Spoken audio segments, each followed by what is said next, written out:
Halo semuanya, selamat datang kembali. Hari ini kita bakal bongkar rahasia sains di balik belajar suatu keahlian.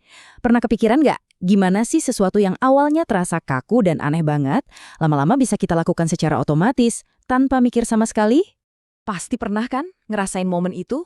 Waktu pertama kali belajar naik motor, main gitar, atau mungkin gerakan nge-gym yang baru. Rasanya tuh tangan sama kaki nggak sinkron. Dan kita harus mikir keras buat setiap detail kecil gerakannya. Nah, rasa canggung itulah titik awal dari sebuah perjalanan yang luar biasa. Nah, ternyata proses ini ada namanya loh di dunia sains, belajar gerak atau motor learning. Ini bukan cuma sekedar latihan biasa ya, ini adalah tentang perubahan yang permanen, yang benar-benar tertanam di sistem saraf kita lewat pengalaman. Jadi, gimana sih sebenarnya otak dan tubuh kita ini kerjasama buat mengubah kecanggungan jadi sebuah keahlian? Oke, sebelum kita bisa jago, kita harus kenal dulu sama fondasinya. Anggap aja kayak membangun rumah. Setiap gerakan yang kompleks itu sebenarnya tersusun dari 3 blok bangunan dasar. Yuk kita lihat satu persatu. Fondasi yang pertama dan paling dasar adalah gerak non-lokomotor. Ini bisa kita anggap sebagai jangkar buat semua gerakan kita. Kuncinya adalah stabilitas. Jadi, apa sih gerak non-lokomotor itu? Gampangnya, ini adalah semua aksi yang kita lakuin tanpa pindah tempat. Coba bayangin gerakan kayak mendorong, menarik, atau menahan posisi plank. Nah, gerakan-gerakan inilah yang jadi latihan inti buat membangun keseimbangan dan koordinasi tubuh kita. Nah, setelah kita stabil dan punya jangkar yang kuat, sekarang saatnya kita bergerak. Disinilah gerak lokomotor masuk. Dari namanya aja udah ketebak ya, loko itu kan artinya lokasi.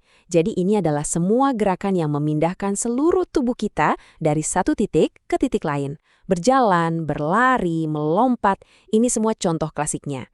Gerakan inilah yang bikin kita bisa menjelajahi dunia di sekitar kita. Dan yang terakhir, kita punya gerak manipulatif. Ini yang membawa interaksi kita dengan dunia ke level berikutnya. Gerakan ini intinya adalah tentang mengontrol sebuah objek. Bisa melempar bola, menangkap, menendang, atau bahkan sesederhana menulis pakai pulpen. Ini butuh koordinasi tangan mata atau kaki mata yang presisi banget. Jadi, 3 jenis gerakan ini, stabilitas, lokomotor, dan manipulatif, bisa dibilang adalah alfabet dari bahasa gerakan tubuh kita. Oke, alfabetnya udah kita pegang. Sekarang pertanyaannya, gimana cara kita merangkai alfabet ini jadi sebuah kalimat yang indah dan lancar, alias sebuah keahlian? Nah, ilmuwan Fitz dan Posner punya jawabannya, yaitu lewat 3 tahap perjalanan.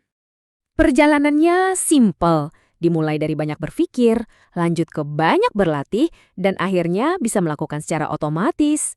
Ini adalah peta jalan dari seorang pemula mutlak sampai jadi seorang ahli. Coba kita bedah ya. Perjalanan kita dimulai dari tahap kognitif. Di sini, otak kita kerja keras banget, kita butuh instruksi yang jelas, dan sering banget salah. Tapi di tahap ini kemajuannya kelihatan cepat. Begitu mulai terbiasa, kita masuk ke tahap asosiatif. Latihan terus-menerus bikin gerakan kita jadi lebih konsisten. Dan puncaknya, tahap otomatisasi. Disinilah magic terjadi. Semuanya kerasa natural, otomatis, tanpa perlu dipikirin lagi. Biar lebih kebayang, coba kita bandingin langsung. Seorang pemula di tahap kognitif itu salahnya banyak dan macam-macam pula. Butuh fokus 100%, responnya lambat, dan sangat bergantung sama instruksi dari luar. Nah sekarang bandingin sama seorang ahli. Kesalahannya jauh lebih sedikit dan polanya konsisten. Gerakannya udah otomatis, nggak perlu mikir. Responnya cepat dan efisien, dan yang paling keren, mereka bisa mengoreksi kesalahan mereka sendiri secara intuitif. Beda banget kan transformasinya? Nah, pertanyaan pentingnya, bisa nggak sih perjalanan ini kita percepat? Jawabannya, tentu bisa. Dan sains udah ngasih kita beberapa kunci utamanya. Ini dia resepnya. Pertama, pahami dengan jelas apa tujuannya. Apa sih yang mau kamu capai? Kedua, ya, latihan, latihan, dan latihan. Nggak ada jalan pintas di sini. Ketiga, cari umpan balik atau feedback. Bisa dari pelatih, teman, atau bahkan rekam aja diri sendiri dan tonton lagi. Dan terakhir, rayakan setiap kemajuan sekecil apapun. Penguatan positif itu ibarat bensin buat motivasi kita. Jadi gitu ceritanya. Rasa canggung di awal itu normal banget. Itu adalah bagian dari proses belajar yang sangat terstruktur dan ada ilmunya. Ini bukan soal bakat atau nggak bakat, tapi soal proses. Dengan memahami fondasi gerak dan 3 tahap pembelajaran ini, Anda sebenarnya udah punya peta buat menguasai keterampilan fisik apapun. Jadi, pertanyaannya sekarang buat Anda, kira-kira keterampilan apa nih yang mau Anda kuasai selanjutnya?